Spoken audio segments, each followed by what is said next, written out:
1.10 electric flux. Consider flow of a liquid with velocity v through a small flat surface ds in a direction normal to the surface. The rate of flow of liquid is given by the volume crossing the area per unit time vds and represents the flux of liquid flowing across the plane.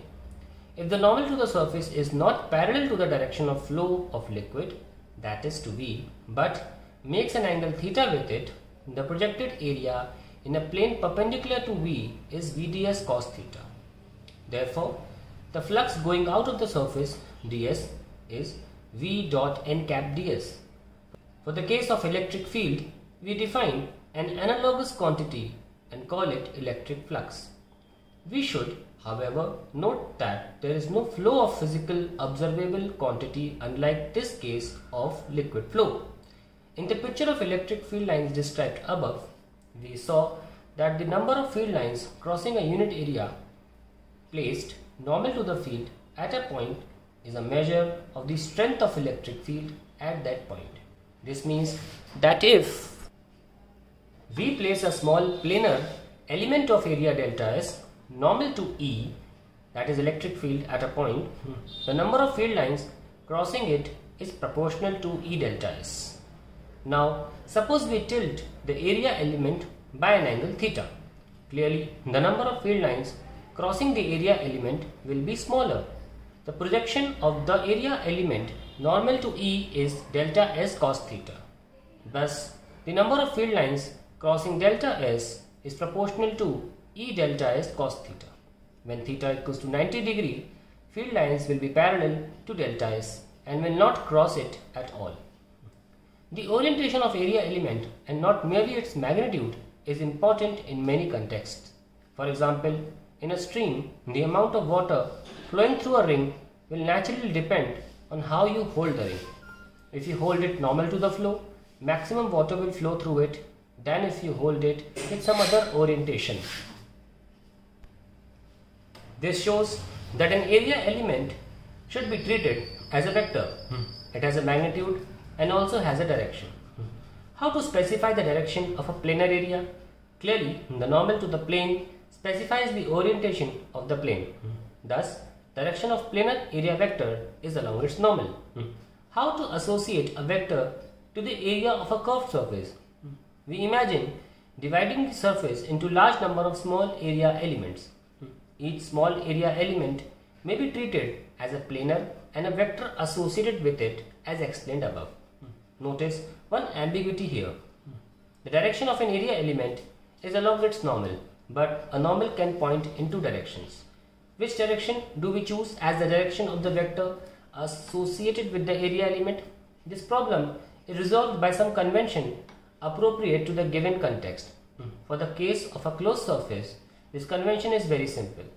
The vector associated with every area element of a closed surface is taken to be in the direction of outward normal.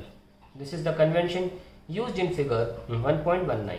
Thus, the area element vector delta S at a point on a closed surface equals delta S n cap, where delta S is the magnitude of the area element and the n cap is a unit vector in the direction of outward normal at that point. We now come to the definition of electric flux. Electric flux delta phi through an area element delta S is defined by delta phi equals E delta S equals to E delta S cos theta, which as seen before is proportional to the number of field lines cutting the area element. The angle theta here is the angle between E and the delta S. For a closed surface, with the convention stated already, theta is the angle between E and the outward normal to the area element. Notice we could look at the expression E delta S cos theta in the two ways.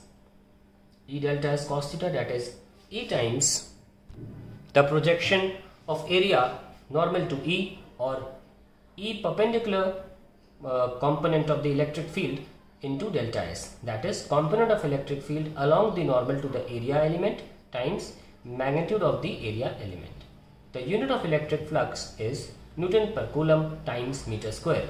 The basic definition of electric flux is given by equation 1.11 can be used in principle to calculate total flux through any given surface. All we have to do is to divide the surface into small area elements, calculate the flux at each element and add them up.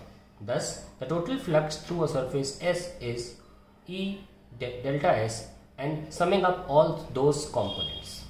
The approximation sign is put because the electric field E is taken to be constant over the small area element. This is mathematically exact only when you take the limit delta S tends to 0, and the sum in equation 1.12 is written as an integral. 1.1 Electric dipole.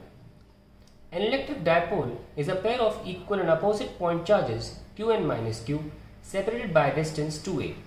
The line connecting the two charges defines a definition in space. By convention, the direction from minus q to plus q is said to be the direction of the dipole. The midpoint of locations of minus q and q is called the center of dipole. The total charge of the electric dipole is obviously 0. This does not mean that the field of the electric dipole is 0. Since the charge q and minus q are separated by some distance, the electric fields due to them when added do not cancel out. Hence, at distances much larger than the separation of the two charges forming a dipole, that is r very greater than 2a, that is the size of dipole, the fields due to q and minus q nearly cancels out. The electric field due to a dipole therefore falls off at large distance, faster than like 1 by r square, the dependence on r of the field due to a single charge q.